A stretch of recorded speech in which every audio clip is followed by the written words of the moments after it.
राष्ट्रवादीच्या विलिनीकरणाच्या बैठकीतील इनसाइड बातमी टीव्ही 9च्या हाती। सुप्रिया सुळेंना केंद्रात मंत्रीपद आणि राज्याचे सूत्र अजित पवारांना देण्याचं ठरलेलं। कोल्हे प्रदेशाध्यक्ष जयंत पाटील कॅबिनेट मंत्री, रोहित पवारांना राज्यमंत्रीपद देण्याचा निर्णय झालेला सूत्रांची माहिती। राष्ट्रवादीच्या विलिनीकरणाबद्दल भाजपच्या वरिष्ठ नेत्यांनी ग्रीन सिग्नल दिलेला। 14 नोव्हेंबरलाच भाजपच्या वरिष्ठ नेत्यांनी होकार दिलेला। शरद पवारांच्या मोठ्या नेत्याचा हा दावा। दोन्ही राष्ट्रवादी एकत्र येऊ नये हा कट शिजला आणि ठिणगी पडली। वडेट्टीवारांच्या वक्तव्याचा नेमका अर्थ काय? तर डीसीएम पद संवैधानिक नाही, 13व्या नंतरही ते भरता आलं असतं। शपथविधीवरही टीका। महाराष्ट्राच्या हितासाठी आम्ही एनडीए सोबत, मित्रपक्ष म्हणून भाजपचं आम्हाला सहकार्य। वडेट्टीवारांना आमच्या पक्षावर बोलण्याचा नैतिक अधिकार नाही, तटकरेंचा पलटवार।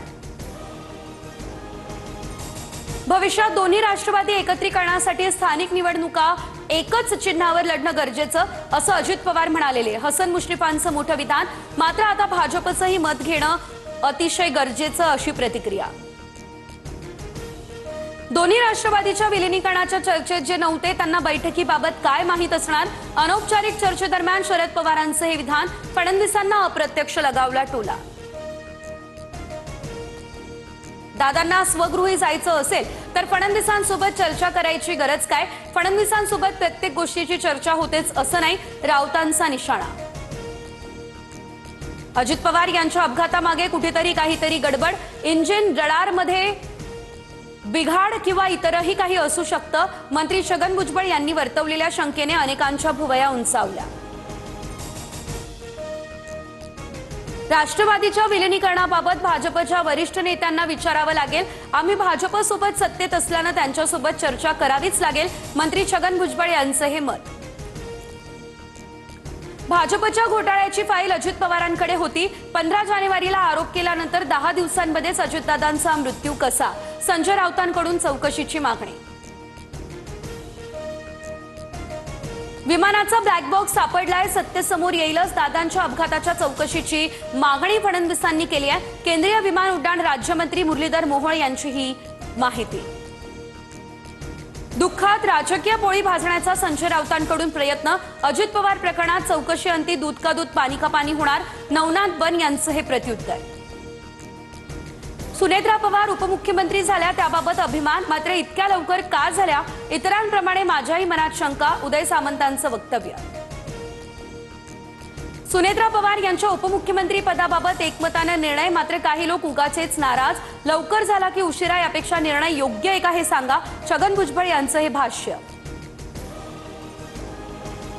उपमुख्यमंत्री सुनेत्रा पवार या प्रीतिसंगमावर अजितदादांचे आदर्श यशवंतराव चव्हाण यांच्या समाधीस्थळी पुष्पचक्र अर्पण करत केलं अभिवादन। तर फलटणमध्ये अजित पवारांचे सुरक्षा रक्षक विदीप जाधव यांच्या कुटुंबियांचंही केलं सांत्वन। पुण्यातील मुंढवा जमीन गैरव्यवहार प्रकरणात पार्थ पवारांना दिलासा। चार्जशीटमध्ये पार्थ पवार, दिग्विजय पाटील यांचं नाव नाही, फक्त शीतल तेजवानीचंच नाव नमूद।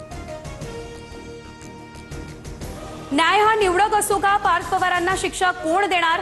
की हा व्यवहार गुंडाळून टाकणार? कशी शिक्षा देणार? मुंढवा जमीन प्रकरणात अंजली दमानिया यांचा हा संतप्त सवाल।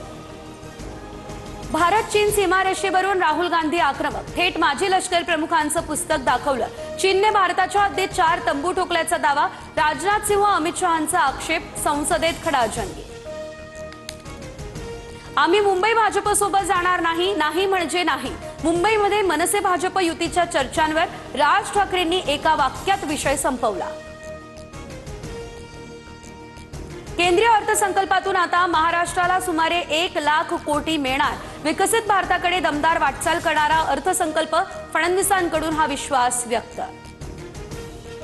हरित महाराष्ट्रासाठी 300 कोटी वृक्ष लागवड मिशन राबवा। रोप निर्मितीसाठी खासगी नर्सरी आणि बचत गटांचा सहभाग घ्यावा। मुख्यमंत्री देवेंद्र फडणवीस यांचे हे निर्देश समोर।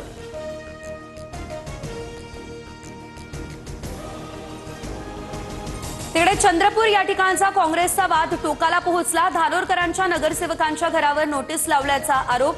तर उद्या दिल्लीमध्ये निर्णायक बैठक, काँग्रेस नेते वेणुगोपाल यांच्या उपस्थितीत बैठक पार पडणार।